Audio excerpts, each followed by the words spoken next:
Hello guys, today in this video I'm going to teach you mnemonics to remember the circle of Willis in a very easy way. But before moving on to the mnemonics, just a few important informations is that the circle of Willis is mainly formed by the branches of the vertebral arteries and the branches of the internal carotid arteries.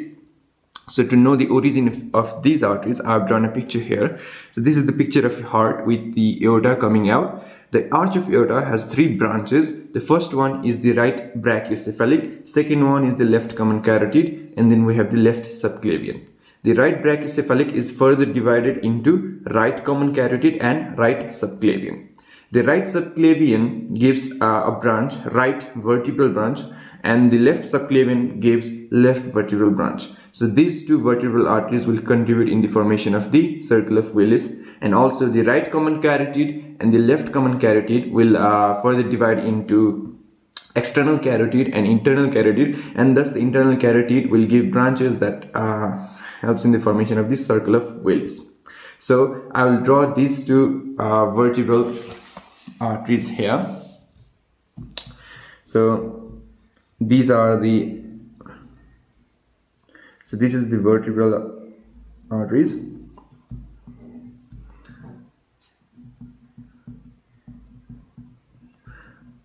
So this is the vertebral arteries. The vertebral arteries from the right side and vertebral arteries from the left side will move up, and it will fuse to form this huge artery, and this is the basilar artery. Okay, so this is the basilar artery.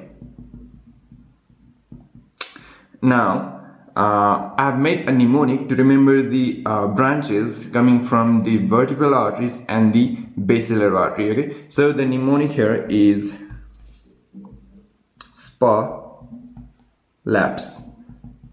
Just keep on repeating this. Okay, spa laps, spa laps. Now the reason why I made this mnemonic is because if you spell it from the left or you spell it from the right, then it spells the same. Okay, S-P-A-L-A-P-S and S-P-A-L-A-P-S. So in that way I think it will be easier to remember. Spa laps. Okay, from S we have spinal arteries. Okay, spinal arteries coming from the vertebral arteries. It is divided into two. We have the anterior spinal arteries. So this is the anterior spinal artery, and then we have the posterior spinal artery, which may either arise from the vertebral artery itself or from the another branch here. So this is another branch. From P we have pica, or posterior inferior cerebellar artery. So this is the posterior inferior cerebellar artery, or pica. So the posterior spinal artery can arise either from the vertebral artery itself or from the pica. Okay, so I'll draw here. So this is the posterior spinal artery. Okay, so we have S and P done. Now from A, so we already have PICA, then we'll have AICA. It's just the counterpart of posterior inferior cerebellar artery. We have anterior inferior cerebellar artery. That's from A. From LA we have another very long artery. This artery supplies the inner ear, so the name given is labyrinthine artery. So from LA we have labyrinthine artery. From P we have smaller pontine branches here. Okay, so these are the smaller pontine branches from P. Lastly, from S we already have inferior cerebellar arteries, right? Inferior cerebellar arteries. So we'll have superior cerebellar artery. This artery will supply the superior part of the cerebellum.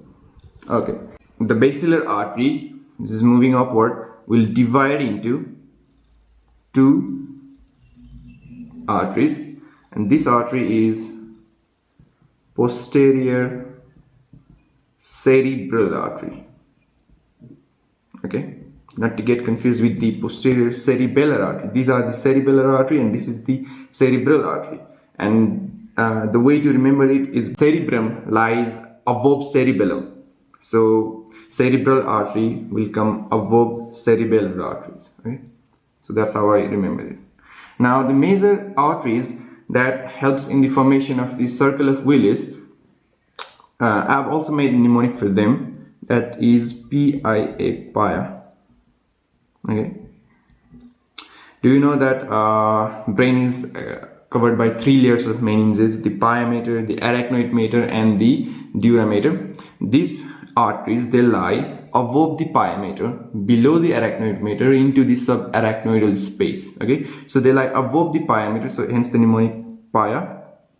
So P for, I've already made this, posterior cerebral artery. I for, I'll draw here. So from I we have two internal carotid artery. Okay. P for posterior cerebral artery, I for internal carotid artery, and A for, it's a branch of internal carotid artery moving anteriorly, and this is anterior cerebral artery.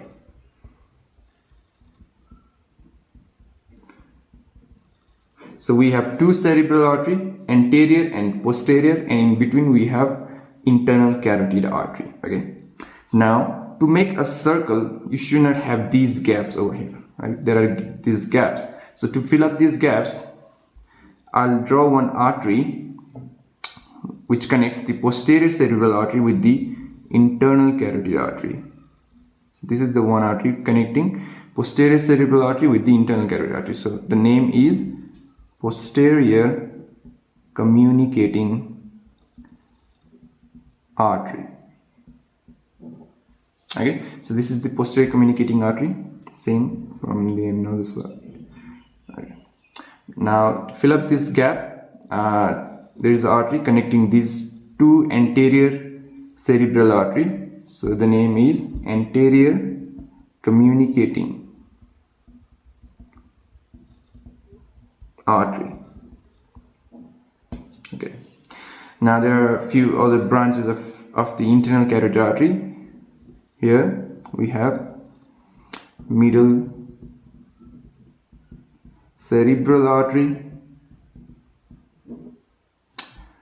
another going anteriorly. We have ophthalmic artery, same on another side. This is the ophthalmic artery, this is the middle cerebral artery, and another one we have anterior choroidal artery. Okay, same here as well. This is the anterior choroidal artery.